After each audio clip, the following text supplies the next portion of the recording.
जी हाँ, नमस्कार मित्रों। आज है 15 दिसंबर, यानी यूपीएससी प्रीलिम्स को अभी 5 महीने और 22 दिन ही बाकी है। मुद्दा है कि आज करंट अफेयर्स में जाने लायक चीज़ें क्या थी।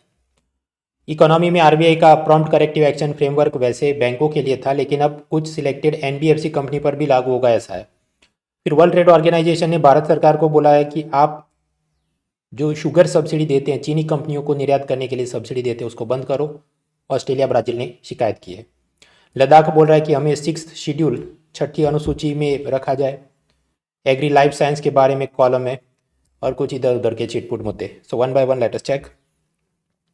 सबसे पहले इकोनॉमी देख लेते हैं। होलसेल प्राइस इंडेक्स, मतलब भारत में थोक मूल्य सूचकांक के हिसाब से महंगाई कितनी है, तो वो बहुत ही ज़्यादा बढ़ गई है। हम पढ़ने नहीं बैठेंगे। मैंने आगे भी 500 बार बताया था और फिर भी 500 बार बताते रहूँगा। इकोनॉमिक सर्वे आने दो अगले साल का, उसमें पूरे साल का और पिछले 5 साल का भी एनालिसिस होगा, तो एक साथ में देख लेंगे। उसी तरह अभी आने वाले 2 महीने में डेली एक और नई बॉल बाय बॉल कमेंट्री शुरू होगी। Pre budget talks. Finance minister अलग अलग उद्योगपति से, इंडस्ट्रियल ग्रुप से मिलेंगे। अलग से ये सब न्यूज़पेपर वाले अपनी कॉलम लिखते रहेंगे कि हमको बजट से क्या उम्मीदें हैं। तो हमें कोई उम्मीद रखने नहीं बैठनी है। हमने जब रियल बजट आएगा उसके बाद उसमें क्या सेलिएंट फीचर थे उतना देखना है, और पिछले साल क्या सेलिएंट फीचर रहे थे उतना देखना है। जो लोग यूपीएससी मेंस की तैयारी कर रहे हैं तो वो तो पहले से सब पढ़ के बैठे होंगे, पिछले साल क्या बजट के फीचर्स थे और क्या हमें चुनौतियाँ होती है। टैक्स में पैसा कम आता है, वेलफेयर स्कीम के लिए ज़्यादा चाहिए, खासकर कोरोना के देखते हुए वगैरह। XYZ चीज़ें वो चलती रहती। लेट द रियल बजट कम। हर बार ऐसी कॉलम पढ़ने बैठोगे आपका टाइम वेस्ट होगा। असल में तो वो ऐसा कम ही पूछते। Then now we start with the main thing. जो इकोनॉमी के दो बड़े मुद्दे थे, एक तो आरबीआई का पीसीए फ्रेमवर्क फॉर एनबीएफसी और दूसरा वर्ल्ड ट्रेड ऑर्गेनाइजेशन की ये शुगर सब्सिडी के खिलाफ जजमेंट।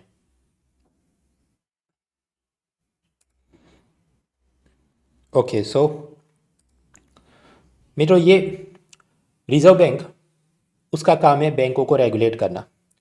तो उसने एक prompt corrective action framework, PCA framework बनाया था। पीसीए फ्रेमवर्क ऐसा है कि स्कूल में प्रिंसिपल शरारती बच्चों की एक ब्लैक लिस्ट बनाए और उनको सजा दे, ऐसा ही कुछ है। कि वो सब बैंकों को मॉनिटर करता है कि आपकी बैंक में bad loans, non performing asset कितनी है, एसेट क्वालिटी कैसी है, बासेल नॉर्म्स के लिए आपके पास सफिशिएंट कैपिटल है कि नहीं, प्रॉफिटेबिलिटी कितनी है। पहले ऐसा पूछते थे, अभी कुछ समय में डेफिनेशन चेंज की, लीवरेज कितना है। लीवरेज ऐसी चीज़ है कि आपके पास अपने 100 रुपये हों और आप बाजार से 200 रुपये लोन में लेकर आए और फिर अपना धंधा करें, तो वो उस हिसाब से आप कितना कम ज़्यादा लेकर आए हैं उससे हम नाप सकते हैं लीवरेज कितनी है। तो इस हिसाब से बैंकों को वो क्लासीफाई करेगा रिस्क कितना है, कैटेगरी 1, कैटेगरी 2, कैटेगरी 3। जैसे जैसे कैटेगरी ऊपर जाएगी, मान लीजिए एसबीआई को 1 में रखा और पंजाब नेशनल बैंक को कैटेगरी 3 में रखा, उसका मतलब क्या, पंजाब नेशनल बैंक के डूबने का खतरा ज़्यादा है। अब ऐसी रिस्क कैटेगरी के हिसाब से आरबीआई उन पर रिस्ट्रिक्शन, सीमाएं, मर्यादाएं लगाएगा कि कंपनी, मतलब बैंकिंग कंपनी अपने डायरेक्टर्स को सैलरी नहीं दे पाएगी। कंपनी, बैंकिंग कंपनी को जो प्रॉफिट हो रहा है उसमें से वो अपने शेयर होल्डर्स को डिविडेंड नहीं दे पाएगी, क्योंकि आरबीआई उसको रिस्ट्रिक्ट करेगा, नहीं तुम वो सारा कैपिटल, सारा प्रॉफिट बचा के रखो, तुम्हारे बैड लोन को सेटल करने के लिए भविष्य में चाहिए होगा। बैंक को वो नए नए ब्रांच न खोलने दे, बैंक के लोन एक्टिविटीज़ पर स्टॉप लगवा दे। एंड फाइनली अगर बहुत ही ख़राब कमज़ोर बैंक हो गया हो तो उसे दूसरी बैंक के साथ मर्ज करवा दे, विलीन करवा दे, या उसका शटडाउन, टोटल बंदी करवा दे। तो ऐसा बैंकों पर होता है। अब यही वाली चीज़ थोड़ी डेफिनेशन इधर उधर चेंज करके आरबीआई ला रहा है for deposit taking non banking financial companies. प्रश्न, आरबीआई कैसा बोल सकता है? जवाब, हाँ बोल सकता है, क्योंकि under the RBI act RBI bank और एनबीएफसी दोनों को रेगुलेट करने की उसको पावर है। और अलग से बैंकों को जोरदार तरीके से रेगुलेट करने के लिए एक और भी कानून है, banking regulation act 1949। So yes, RBI can even make rules for the NBFC companies. तो उनके लिए भी ऐसा पीसीए फ्रेमवर्क होगा, अगले साल अक्टूबर से वो लागू होगा, और उसमें भी ऐसे सब कुछ इंडिकेटर होंगे, कुछ रिस्ट्रिक्शन होगा। वो सब मैंने टेक्स्ट नोट में डाला है, टेलीग्राम चैनल पे देख लेना। अब काम की चीज़ कि ये नियम किन एनबीएफसी पर लागू होंगे, तो ये लागू होंगे deposit taking non banking financial companies. जैसे बजाज फिनसर्व वो फिक्स डिपॉजिट, टर्म डिपॉजिट के रूप में पैसा जनता से लेता है, तो हाँ उस पर ये नियम लागू होंगे। किन एनबीएफसी पर ये नियम लागू नहीं होंगे, तो सरकारी एनबीएफसी जैसे मान लीजिए यूटीआई म्यूचुअल फंड या कुछ ऐसी कंपनियां जहां सरकार majority share holder, primary dealers का काम होता है प्राइमरी मार्केट में वो गवर्नमेंट सिक्योरिटी खरीदता है, उन पर ये लागू नहीं होगा। हाउसिंग फाइनेंस कंपनी जैसे डीएचएफएल वगैरह पर लागू नहीं होगा। And other non deposit taking NBFC जैसे आईएलएफएस वगैरह, तो शायद उन पर भी ये लागू नहीं होगा। ये अभी के लिए केवल डिपॉजिट टेकिंग एनबीएफसी पर लागू होगा। So this is one news. दूसरा मुद्दा है वर्ल्ड ट्रेड ऑर्गेनाइजेशन ने शुगर सब्सिडी पर रोक लगाई, ये क्या है? मित्रों, सेकंड वर्ल्ड वॉर कंप्लीट होने पर अमेरिका के ब्रेटन वुड्स नाम के एक जगह पर कॉन्फ्रेंस परिषद हुई थी। उसमें से 3 बड़ी चीज़ें निकल के आई, International Monetary Fund, World Bank और तीसरा General Agreement on Tariffs and Trade, जो आगे बन के हो जाएगा वर्ल्ड ट्रेड ऑर्गेनाइजेशन। आईएमएफ का काम क्या है? Exchange rate stability, balance of payment crisis में देशों की मदद करना। वर्ल्ड बैंक क्या करता है? गरीब देशों को लोन में पैसा दे। और ये GATT जो आगे हो जाएगा वर्ल्ड ट्रेड ऑर्गेनाइजेशन, उसका काम है इंटरनेशनल ट्रेड को प्रमोट करना। अगर इंटरनेशनल ट्रेड, अंतर्राष्ट्रीय व्यापार को प्रमोट करना है तो जो इंपोर्ट एक्सपोर्ट पर अलग अलग टैक्स लगते हो, सब्सिडी दी जाती हो, वो सब चीज़ को कम कर दिया जाए तो smooth flow of goods and services import export can be done. लेकिन कई बार आप पाएंगे कि अलग अलग देश अपने local farmers, local car industry, उसको प्रोटेक्ट करने के लिए या तो विदेश से आने वाले सामान पर ज़्यादा टैक्स लगाए या अपनी लोकल इंडस्ट्री को ढेर सारी सब्सिडी दे। तो वर्ल्ड ट्रेड ऑर्गेनाइजेशन इसको रेगुलेट करना चाहता है, इसे कम करना चाहता है। खासकर अगर सब्सिडी बहुत ज़्यादा लोकल इंडस्ट्री को दी जाए तो स्थानिक माल सस्ता दिखे, तो विदेश से अच्छा माल भी आता हो लेकिन वो कम्पीट नहीं कर पाए क्योंकि प्राइस के हिसाब से वो महंगा दिखे। तो इसके लिए वर्ल्ड ट्रेड ऑर्गेनाइजेशन ने कुछ अग्रीमेंट बनाए। खाद्य के अलावा वाली नॉन फूड टाइप की जो चीज़ें होंगी उन पर एक लिमिट से ज़्यादा सब्सिडी नहीं दे सकती कोई देश की सरकार, उसके लिए subsidy and countervailing measure है, SCM अग्रीमेंट है। और एग्रीकल्चर या फूड वाली चीज़ों पर एक हद से ज़्यादा सब्सिडी नहीं दे सकते, उसके लिए एग्रीमेंट ऑन एग्रीकल्चर है। और वहाँ पर ग्रीन बॉक्स, एम्बर बॉक्स, ऐसी सब बॉक्स भी होते हैं जो हमने आगे कहीं पढ़ा था। हाँ, तो ये सब चल रहा था। इसमें क्यों चर्चा में? क्योंकि वर्ल्ड ट्रेड ऑर्गेनाइजेशन ने भारत सरकार को बोला तुम शुगर सब्सिडी देना बंद करो। ऐसा क्यों है? सरकार द्वारा मिनिमम सपोर्ट प्राइस, न्यूनतम समर्थन मूल्य जारी किए जाते हैं कि सपोज गेहूं चावल, मान लीजिए गेहूं में बोला 2200 रुपीज़ पर 100 किलोग्राम, तो अगर बाजार में किसान को उतना प्राइस नहीं मिल रहा तो ये MSP मिनिमम सपोर्ट प्राइस पर वो सरकारी संस्था जैसे फूड कॉर्पोरेशन ऑफ इंडिया को बेच दे। तो MSP सिस्टम तो होती है for wheat, rice and other things. Sugar cane में प्रिंसिपल तो ऐसा है लेकिन वो चीज़ थोड़ी अलग है। वहाँ मिनिमम सपोर्ट प्राइस नहीं होता, वहाँ होता है FRP यानी फेयर एंड रिमनरेटिव प्राइस, FRP। और सरकार किसानों से वो नहीं खरीदती शुगर केन, वो सरकार असल में शुगर मिल मालिकों को बोलती है कि ये जो हमने डिसाइड किया है, मान लीजिए 1000 रुपये पर 100 किलोग्राम्स ऑफ शुगर केन, तो गन्ना किसानों से कम उस दाम पे या उससे ज़्यादा में आपने खरीदना होगा। और अगर आप ऐसा नहीं करेंगे तो आपकी ये शुगर मिल का रजिस्ट्रेशन रद्द हो जाएगा। ऐसा सब उसने नियम बनाए। अब होगा क्या, आप सोचिए, चुनाव आते हो तो सरकार हमेशा शुगर केन के ऊपर ये फेयर रिमनरेटिव प्राइस बढ़ाते जाती है, जिसके चलते और ज़्यादा किसान शुगर केन की खेती करते हैं, जो एनवायरनमेंट पॉइंट ऑफ व्यू से भी बहुत अच्छा नहीं है क्योंकि उससे बहुत सारा ग्राउंड वाटर एक्सप्लॉइट हो रहा है। और ज़रूरत से ज़्यादा इतना शुगर केन सप्लाई हो गया है कि उसके चलते ग्लोबल प्राइजेस उसके गिर गए। कोई भी चीज़ की आपूर्ति, सप्लाई बहुत ज़्यादा बढ़ जाए, सामने डिमांड उतनी हो नहीं, तो स्वाभाविक है प्राइस गिरेंगे। इसलिए ये सब शुगर मिल मालिक किसानों को फेयर एंड रिमनरेटिव प्राइस नहीं दे पाते थे। या फिर कि अभी गन्ना खरीदा हो लेकिन शुगर मिल मालिक के पास इतना पैसा ही नहीं हो तो कि मैं तुमको बाद में दे दूंगा, लेकिन फिर क्योंकि इंटरनेशनल मार्केट में शुगर का ही प्राइस गिर गया हो तो इसको ही नुकसान हो, तो एरियर्स की प्रॉब्लम, मतलब किसान का बकाया पैसा मिल मालिक उसको चुका नहीं पाए। तो फिर ये मिल मालिकों की मदद के लिए सरकार उन्हें सब्सिडी देती है, सस्ते ब्याज पर लोन दिलवा दिया जाए। या पे एक्सपोर्ट करते हैं तो उसमें आप ट्रक भर के मुंबई तक गए तो ट्रक में कितना आपने खर्चा आया वो ट्रांसपोर्टेशन पर सब्सिडी देंगे वगैरह। और साथ ही साथ इंडियन शुगर इंडस्ट्री को बचाने के लिए इंपोर्ट आने वाली, बाहर से आयात होने वाली चीनी पर 100% कस्टम्स ड्यूटी, सीमा शुल्क लगा दो, ऐसा सब होते रहता था। स्वाभाविक है अपने जो दूसरे राइवल्स होंगे शुगर, ग्लोबल शुगर मार्केट में, जैसे ऑस्ट्रेलिया, ब्राज़ील, उन्होंने वर्ल्ड ट्रेड ऑर्गेनाइजेशन को शिकायत की और WTO ने कहा कि अगले 120 दिन में भारत सरकार ने ये सब सब्सिडियाँ बंद कर देनी होगी क्योंकि ये एक प्रकार का नॉन टैरिफ बैरियर है। बैरियर दो किस्म के होते हैं, टैक्स तो उसे हम कहें टैरिफ बैरियर, और टैक्स के अलावा वाला जैसे सब्सिडी या पब्लिक प्रोक्योरमेंट तो नॉन टैरिफ बैरियर। हालांकि भारत सरकार इसके खिलाफ WTO की जो अपीलिएट बॉडी है वहाँ पर जाएगा, तो ये मामला अभी होना आगे डेवलप होना बाकी है। So this was something for the economy. अब वैसे मैं आज अपना ईमेल देख रहा था तो मुझे ये चीज़ आई, special holiday offer for you, 2 महीने का एड फ्री, यूट्यूब फ्री। वो यूट्यूब में एक चीज़ होती है यूट्यूब प्रीमियम, वो ऐसा कि आपने वो वाली सब्सक्रिप्शन ली हो तो एडवर्टाइजमेंट नहीं दिखे, वीडियो सीधे ही चलते रहें। और उससे भी बड़ा उसका इम्पॉर्टेंट फीचर ये होता है कि ऐप खुली ना भी हो, बैकग्राउंड में चलती हो और आपको आवाज़ उसकी गीत सुनाई दे, या कोई लेक्चर वीडियो चल रहा है ऐसा कि जहाँ पर आपको असल में वीडियो देखने की ज़रूरत नहीं, सिर्फ सुनना ही है। So it can help you. तो ऐसी कोई इच्छा हो जाए तो 2 महीने का फ्री ट्रायल है, यू कैन एक्सप्लोर। आपके ईमेल में ऐसा कुछ आया हो तो देख लेना। Anyways, now coming back to the topic.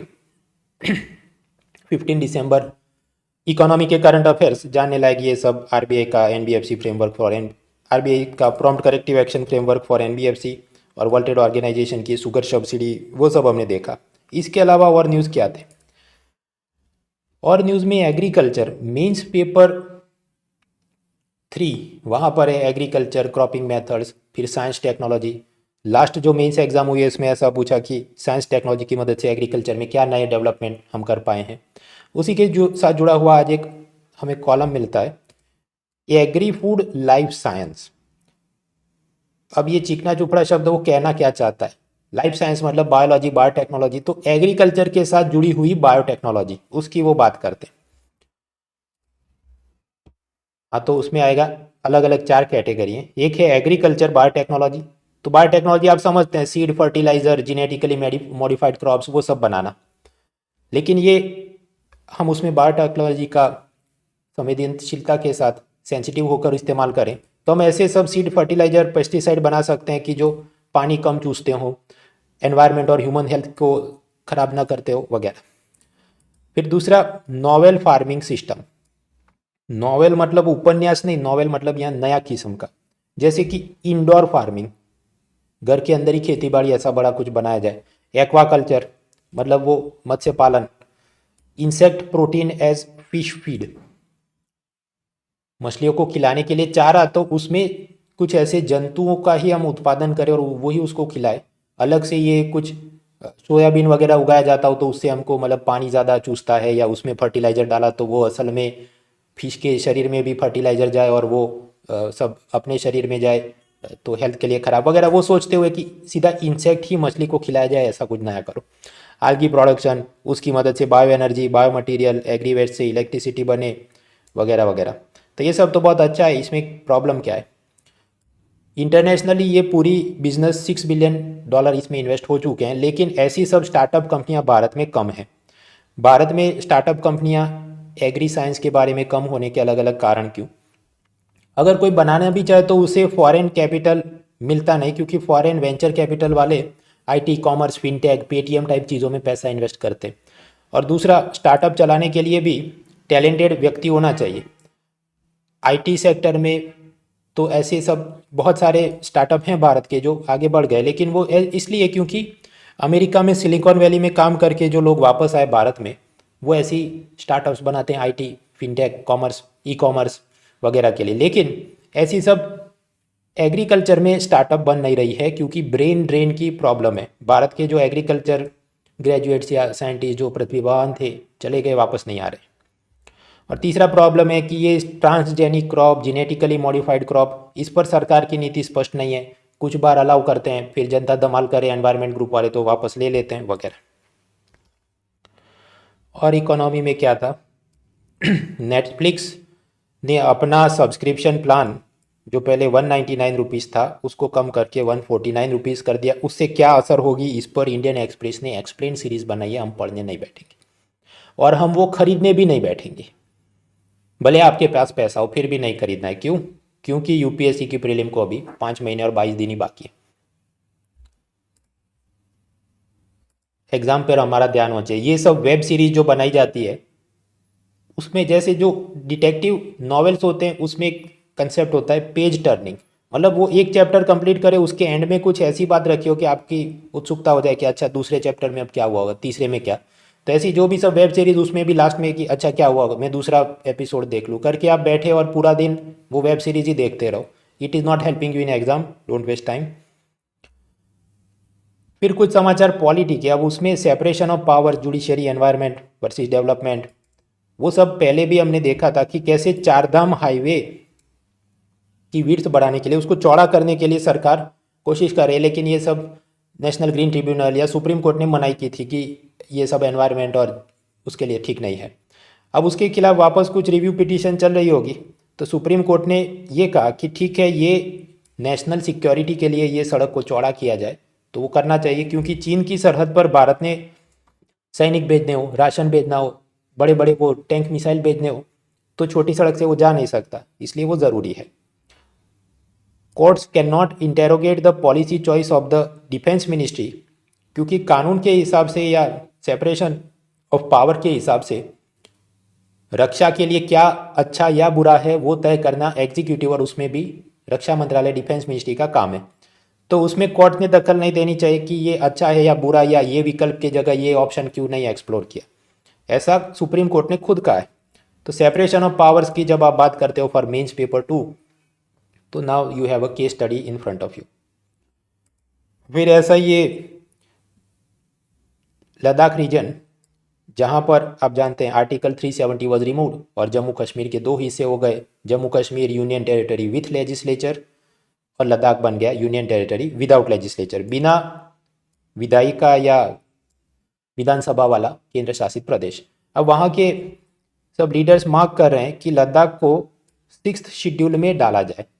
5th और 6th शेड्यूल क्या है, 5वीं और 6ठी अनुसूची, वो सब लक्ष्मीकांत में देख लेना कि वहाँ पर कैसे शेड्यूल ट्राइब की बहुल इलाकों के अंदर या ऐसे डिस्ट्रिक्ट के अंदर या तो गवर्नर को ज़्यादा पावर मिलते हैं कि वो डेवलपमेंट का काम देखे, या फिर उनकी ऑटोनोमस डिस्ट्रिक्ट काउंसिल को ज़्यादा पावर मिलते हैं, वो सब लक्ष्मीकांत में देख लेना। तो ये लोग बोल रहे हैं कि हमको भी वो वाली चीज़ चाहिए ताकि हम अपने स्थानिक लोगों की ज़मीन, रोजगार और कल्चरल आइडेंटिटी को प्रोटेक्ट कर सकें। आगे बढ़े, पेज 13, इंटरनेशनल रिलेशन, और उसमें एक कंसेप्ट होता है सॉफ्ट डिप्लोमेसी। सॉफ्ट डिप्लोमेसी मतलब ये cultural exchange, student exchange programme, sports, movies के द्वारा अपने देश की एक छवि और relation, people to people connect बनाना वगैरह। तो समाचार ये आए हैं कि चाइनीज़ सरकार ये सब इंस्टाग्राम, यूट्यूब के सब ब्लॉगर टाइप के लोग होते हैं, उनको ढेर सारा पैसा देके चीन में बुला रही है कि तुम आओ, मुफ्त में होटल, ट्रैवल, प्लेन टिकट, मौज करवाएंगे तुम्हें, बस आप पॉजिटिव वीडियो बनाओ कि यहाँ घी दूध की नदियाँ बह रही है, कि मतलब पर्यटन के लिए चीन से अच्छी कोई जगह नहीं है, यहाँ पर माइनॉरिटीज़ पर कोई अत्याचार नहीं हो रहा है और कोरोना तो टोटल ही काबू में आ गया है। So this is going on. इसमें हमको क्या असर होती है, असर होते हैं इंडियन टूरिज्म सेक्टर को हमको भी बढ़ाना है, तो शायद भारत सरकार ने भी सॉफ्ट डिप्लोमेसी में ऐसे सब यूट्यूबर्स को पैसा दे के बुलाना चाहिए और अपनी इमेज को और बेहतर करे, ताकि और टूरिस्ट भारत में आए और हमें उतना सर्विस एक्सपोर्ट का पैसा कमाने को मिले। Geography places in news, Sen नदी वो यूरोप में कौन कौन से इलाकों से बहती है वो नक्शे में देख लेना। फ्रांस जो अगला पेरिस ओलंपिक होस्ट करने वाला है, उन्होंने तय किया कि उसकी ग्रांड ओपनिंग सेरेमनी में वैसे तो लोग खिलाड़ी परेड करके जाते हैं ज़मीन पे चल के, लेकिन वो बोट में इससे आए और टूरिज्म को प्रमोशन मिले ऐसा सब। फिर आज जो न्यूज़पेपर में कॉलम थे, एग्री लाइफ साइंस जाने लायक था, वो हमने देख लिया। उसके अलावा वाले में कुछ खास मज़ा नहीं था। 1971 का वो बांग्लादेश वॉर का सब पुराना याद करें, फिर हिंदू मुस्लिम वाली सब कॉलम चले, CBSE पेपर और वो तो हमने देख लिया था। जर्मनी में मार्केल के बाद नया जो लीडर आएगा उस पर क्या चुनौती होंगे। इलॉन मस्क, उसको पर्सन ऑफ द ईयर बनाया, तो वो हीरो नहीं है, वो सिर्फ इन्फ्लुएंसर है, वो पर्सन इन न्यूज़ है, he is not the hero, ऐसा एक कॉलम चल रहा है। एनीवेज, उसमें सब हम जाने लायक पहले से ही जानते हैं। फिर एक्सप्लेन सीरीज में भी कुछ मज़ा नहीं था। कल ही हमने देख लिया था कि कैसे ये आयरलैंड, नाइजीरिया वगैरह बोल रहे थे कि यूनाइटेड नेशन सिक्योरिटी काउंसिल में ही क्लाइमेट चेंज की चर्चा के लिए एक परमानेंट स्पेस बने, रशिया ने वीटो कर दिया। कल ही देखा था, वो वापस रिपीट हुआ है। उसी तरह NDPS एक्ट में कुछ एक क्लैरिकल टाइपिंग एरर थी, जिसके चलते वो कुछ अपराधी छूट जाते थे जो कि असल में नारकोटिक स्मगलिंग को फाइनेंस कर रहे, तो उसको सुधारने के लिए अमेंडमेंट, वो भी हमने कल देख लिया। साइबर सिक्योरिटी में एक आध लाइन के लिए लॉग फॉर शेल, ये क्या है, ये जावा स्क्रिप्ट का कुछ ऐसा कंपोनेंट है जिसके चलते साइबर सिक्योरिटी को बहुत खतरा है, ऐसा समाचार। So this was the newspaper for today. और थर्सडे को और संडे को मैं छुट्टी रखता हूँ, तो थर्सडे जाने लायक क्या था वो सीधा फ्राइडे के वीडियो में हम देख लेंगे। सो सी यू नेक्स्ट टाइम अकॉर्डिंगली।